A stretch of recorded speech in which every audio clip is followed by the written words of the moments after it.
Assalamualaikum warahmatullahi wabarakatuh. Baiklah, sebelumnya izin memperkenalkan diri, nama saya Ernawati dengan NPM 2175546 kelas 4B Akuntansi Perpajakan. Di sini saya memenuhi mata kuliah Akuntansi Pertanian akan menjelaskan tentang akuntansi pertanian dan peraturan yang mendasarinya. Adapun pembahasan yang saya jelaskan untuk pertemuan kali ini yaitu yang pertama, pengertian akuntansi pertanian, yang kedua yaitu pengaturan yang mendasari akuntansi pertanian, yang ketiga yaitu ruang lingkup PSAK 69, yang keempat yaitu aktivitas agrikultur, yang kelima yaitu aset biologis dan klasifikasi aset biologis, dan yang keenam yaitu PSAK 69 tentang agrikultur. Pembahasan yang pertama yaitu pengertian akuntansi pertanian, yang dimana akuntansi pertanian adalah akuntansi yang diterapkan pada industri sektor pertanian seperti perkebunan, peternakan, perikanan, dan kehutanan.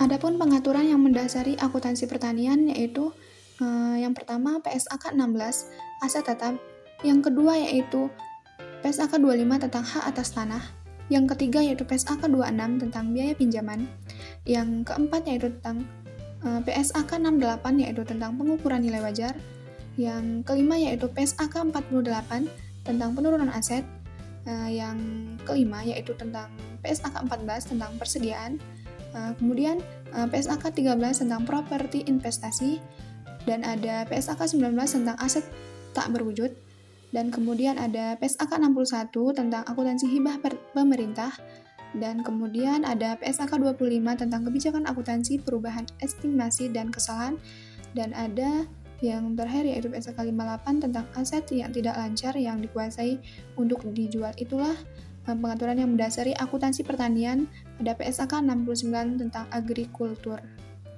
Pembahasan selanjutnya yaitu ruang lingkup PSAK 69, yang dimana ruang lingkupnya mencakup yang pertama itu aset biologis, yang dimana aset biologis adalah kecuali tanaman produk atau bearer plants. Yang kedua itu produk agrikultur pada titik panen, dan yang ketiga itu hibah pemerintah yang termasuk dalam paragraf 34 dan 35. Itulah terdapat 3 ruang lingkup yang mencakup pada PSAK 69. Selanjutnya adapun yang tidak diterapkan dalam ruang lingkup PSAK 69 yaitu ada yang pertama tanah terkait dengan aktivitas agrikultur, yang kedua yaitu tanaman produktif yang terkait dengan aktivitas agrikultur tetapi tetap berlaku untuk produk dari tanaman produktif, yang ketiga yaitu hibah pemerintah yang terkait dengan tanaman produktif, yang keempat itu aset tak berwujud yang terkait dengan aktivitas agrikultur, dan yang terakhir yaitu persediaan setelah agrikultur dipanen atau misalnya setelah diolah, yaitu ketentunya pada PSAK 14 yaitu tentang persediaan. Selanjutnya yaitu aset biologis, yang dimana aset biologis adalah hewan dan tanaman hidup. Ya, seperti yang didefinisikan dalam PSAK 69 bahwa aset biologis adalah hewan atau tanaman hidup, seperti tanaman pertanian atau hewan ternak yang dimiliki oleh perusahaan diperoleh dari kegiatan masa lalu. Selanjutnya yaitu aktivitas agrikultur. Yang dimaksud aktivitas agrikultur adalah manajemen transformasi biologis dan panen aset biologis oleh suatu entitas untuk dijual atau untuk dikonversi menjadi produk agrikultur atau menjadi aset biologis tambahan. Dalam aktivitas agrikultur, aset biologis mengalami proses yang disebut dengan transformasi biologis, yaitu yang meliputi yang pertama yaitu proses pertumbuhan, yaitu aset biologis tumbuhan menjadi lebih besar. Yang kedua yaitu proses regenerasi, yaitu yang dimana aset biologisnya berkembang. Yang ketiga yaitu proses produksi, yang dimana aset telah menghasilkan produk. Dan yang keempat yaitu proses prokreasi, yaitu pertumbuhan aset biologis sampai pada titik tertentu, kemudian menghasilkan. Adanya transformasi biologis ini mengakibatkan perubahan kualitatif dan kuantitatif yang menyebabkan perbedaan nilai pada setiap akhirnya. Aktivitas agrikultur mencakup berbagai aktivitas yang sangat luas dan beraneka ragam. Di dalam PSAK 69 menetapkan 3 kriteria umum agar suatu aktivitas dapat termasuk ke dalam aktivitas agrikultur, yaitu yang pertama, kemampuan untuk berubah. Dalam hal ini hewan maupun tumbuhan hidup mampu melakukan perubahan ataupun transformasi biologi. Yang kedua yaitu dalam aktivitas agrikultur terdapat manajemen yang mendukung transformasi biologis pada aset dengan cara meningkatkan atau menstabilkan aset biologis agar proses perubahan itu dapat terjadi sesuai dengan tujuan. Adapun manajemen perubahan ini biasanya melakukan seperti halnya mengatur tingkat nutrisi, kesuburan, temperatur, cahaya, dan sebagainya. Dan kemudian yang ketiga yaitu pengukuran perubahan. Setiap perubahan yang terjadi pada aset biologis, baik secara kualitas maupun kuantitas, maka diukur ataupun dipantau secara rutin. Contoh dari perubahan kualitas yang diukur itu seperti keunggulan genetik pada lemak yang ada pada aset biologis, kepadatan, kematangan atau kadar protein, dan sebagainya. Sedangkan perubahan kuantitas yang diukur meliputi keturunan atau hasil aset biologis beserta aset biologis panjang atau diameter, serat, dan juga jumlah tunas aset biologis. Kemudian ketika berhubungan dengan agrikultur, PSAK 69 diterapkan untuk mengatur pencatatan terhadap yang pertama itu aset biologis, kecuali untuk tanaman produktif atau bireflens. Yang kedua yaitu terhadap produk agrikultural pada titik panen, dan yang ketiga yaitu terhadap hibah atau pemerintah terkait aset biologis. Pembahasan selanjutnya yaitu klasifikasi aset biologis. Di dalam PSAK 69 pada paragraf 45 juga dijelaskan bahwa aset biologis dapat diklasifikasikan menjadi dua jenis atau dua golongan, yaitu yang pertama aset biologis menghasilkan, yaitu aset yang telah mencapai umur atau spesifikasi untuk dipanen, dan dapat juga dikatakan aset yang sudah mampu panen berkelanjutan. Yang kedua yaitu aset biologis belum menghasilkan, yaitu aset biologis yang baru disiapkan atau mulai dari pembibitan. Selain aset biologis yang merupakan aset berupa makhluk hidup ini juga dapat diklasifikasikan ke dalam beberapa jenis. Hal ini juga dijelaskan di dalam PSAK 69.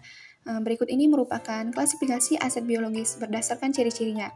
Yang pertama yaitu aset biologis dapat digunakan sebagai bahan makanan atau konsumsi atau consumable, yang dimana aset biologis ini yang ditunjukkan untuk dijual serta dikonsumsi.